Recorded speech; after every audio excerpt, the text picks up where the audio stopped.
So the countdown to this year's World Cup is well and truly on as 32 nations combine to create the greatest sporting spectacular on the bloody planet. But in this video, I'm going to try and answer you one simple question. Can Brazil win this year's World Cup?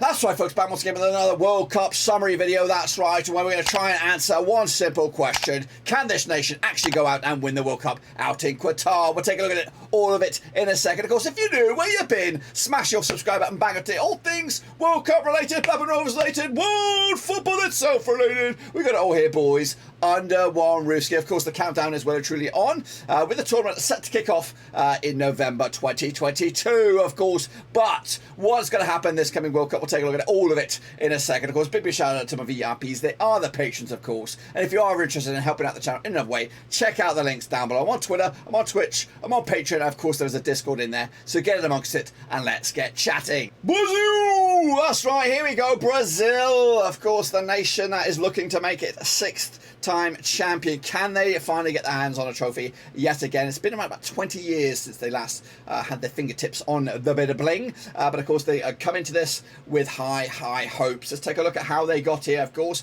Brazil qualifies co-NBL winners.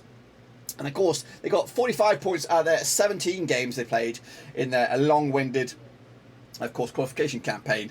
They didn't taste defeat throughout the campaign. They just conceded 5 goals. And when you look at the roster of players that they've got at their disposal, they've got very good depth in all the positions. They've got Ederson, they've got Alisson, they've got, I don't know who the other goalkeepers are, but they've got the whole plethora of goalkeepers to compete for the #1 jersey. They've got competition for places across the board, at the back, in midfield, and going forward. And of course, they've got Neymar, a guy who's pretty much been there, seen and done everything in the game except for lift the trophy. And that goes across the board for each and every one of these. I don't think anybody, I'll be surprised if anybody in the team has picked up the World Cup for Brazil, because it would have been 20 years ago, but it's mathematically possible if a 16-year-old was in the camp back in the year 2002, but I don't think so. So really, it's pretty much been a generation's gone by since Brazil last became champions. I think they're long overdue for this.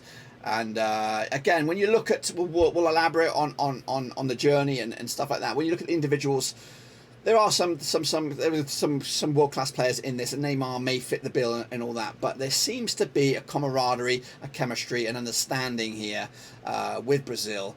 And yes, Neymar may be in people's brackets of top 5 players in the world. Not for me, though. He's not for me. But when he pulls on a Brazilian shirt, there's something different. It's kind of like when Eric eats a banana, or bloody when the Teen Wolf is midnight on that special day. There's something else happens to Neymar when he pulls on a Brazilian shirt. He becomes a better player, and of course, this is it. This is if you're going to be a better player, what a stage to have. Qatar 2022. So anyway, enough about my analogy there. 11th of November, they secured the deal. This is the 22nd tournament, and of course the last was in 2018. I can't really remember them in 2018.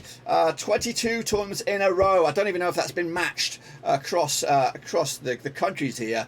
Their best as winners in 58, 62, 70, 94, and 22. 2002, sorry. In fact, let's do the maths here. Not really maths. They're on par with about the average time that they've last won a cup. So there was 24 years gap between 70 and 94. There was I don't know, 8 years there between 94 and 02, and now 20 years. I think this is a special team.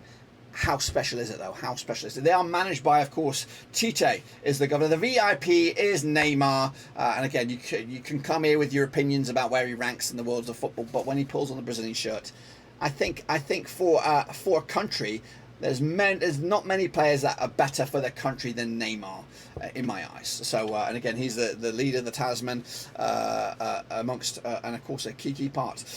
So let's go take a look at the chart down there. Of course, this is their journey, and the South American journey to the World Cup, Brazil, Argentina, and the like. they play a shit ton load of games, guys. 17, 18 games, and we are unfortunately we don't see the some of the juggernauts have not made it in this year's World Cup. No Colombia, no Chile, not even Peru, of course, were there last year or last time for South America. But Brazil have been there. They've been there all the time, and they're a mainstay, and they will hope to get themselves into consideration to be contenders once again. So this is the Group G.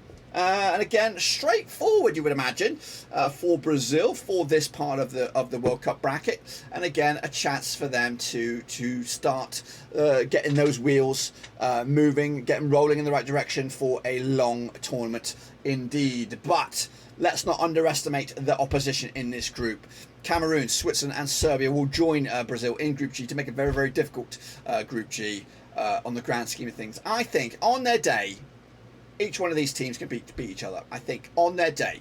Of course, if we want to look at it at a sort of analytical point of view, if Brazil were to play Serbia 100 times, I'm sure Brazil will win more often than Serbia. Same can be said for Switzerland and Cameroon. So realistically, Brazil should be comfortable enough to beat all these three teams on average over the course of a duration of games. But this is the World Cup. It's the grand stage. People or teams have good moments and bad moments, and there's going to be some surprises in this World Cup. Brazil, of course, famously have been on the receiving end of their own a shockeroonie in their own backyard, remember. As a German, I remember that fondly. As a Brazilian, I'm sure they're trying to forget about that. But there's been some surprises with each and every nation. Germany have been garbage, England have been garbage, Brazil have been garbage, Argentina have been garbage. A lot of teams have their moments where they crumble or just fail to deliver. Are Brazil that team this tournament? There's going to be one or two that's going to have an absolute train wreck of a tournament or have the hopes of a nation, too much pressure on their shoulders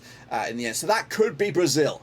It could be. Their key match for me is against Serbia, and that is match day number 1 for them. They kick it all off against Serbia, and a team that, again, they can beat anybody. Serbia can beat anybody, and again, we'll talk about them in their own dedicated video. You don't want to play Serbia in the knockout stages, whoever you are.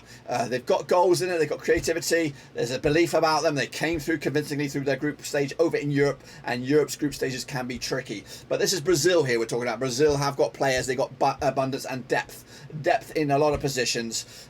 So getting off to a flyer for Brazil for me is absolutely paramount. You beat Serbia, yes, your wheels are in motion, you dent their hopes, you're knocking not only you get 3 points on the board, but you're also denting a contender to join you in the knockout stages. That will make Serbia's journey very, very hard in the next 2 games, where they take on Cameroon and then wrap it up with an all-European affair against Switzerland. So that's, for me, is not only important for Brazil getting off to a flyer, but also denting one of the strongest 3 teams left. You would imagine Brazil would qualify from this group, then you would imagine the second team is one of the rest of the 3, and any one of those 3 can do it. So for me, Brazil get himself with a 3-pointer, knocking the hopes of a nation in Serbia. Get that one out of the way, get the 3 points, and guess what? I think you're going to be A-okay. You'll take on Switzerland in the next game, and again, that's a difficult encounter. The Swiss are different these days. There's something about them. They've got a really good goalkeeper in Jansson. I'm a big fan of him. And they've got some individuals as well who are riding through a bit of a golden generation themselves. However, they shadow in comparison to the depth that is going through the Brazilian squad right now. And then, of course, you'll wrap it up, and hopefully, in your point of view, when you take on Cameroon on December the 2nd, you're already there. And, of course, you could be looking forward to the round of 16, whoever you'll be taking on. So, for me, Brazil should qualify from this group. But the odds are 9-1 on. They are red-hot favourites to qualify from this, and they are 9-2 to lift the trophy at the end of the campaign. So, Linda, give it to me straight. Can they win the World Cup? Yes, of course, Brazil can definitely win the World Cup. And I do see them making at least the quarterfinals, and maybe even more than that. Will they win the World Cup? Will they win the World Cup? Of course, we have gone through a lot of these nations so far, and I'm trying to put my faith and put my backing on one nation and one nation only. And I think this is the tournament that Brazil have been waiting for. I think they are the ones to beat. I'm going to put my money on my mouth. My mouth right here says Brazil are going to win this World Cup. They don't have those. Of course, it depends on how you look at this. Of course, Neymar is a world star, global phenomenon. Of course. But he's never rose to those dizzy heights of Messi and Ronaldo. There's always been shadowed in or forever in their shadow. But this tournament, this opportunity for Neymar and the nation of Brazil is going to grant Neymar and of course the rest, that missing ingredient to their long list of successes, whether it is domestically in their club game or even some successes they may have achieved with the country. This is the paramount, the tip of the iceberg, of course. And for me, this is going to put a benchmark performance, a benchmark tournament for the likes of Neymar and co. I'm going to say Brazil are going to win this World Cup. Neymar is, of course, going to be held in the same regard, potentially, as some of the guys in the past. The Ronaldo, the old Ronaldo, of course, not the Cristiano Ronaldo, R9, of course, Romario, of course, previous juggernauts, figureheads, of course, who won the World Cup for Brazil, and of course, joining the likes of Pelé, who are, of course, bigger, gigantic legends in regards to Brazilian football. So for me,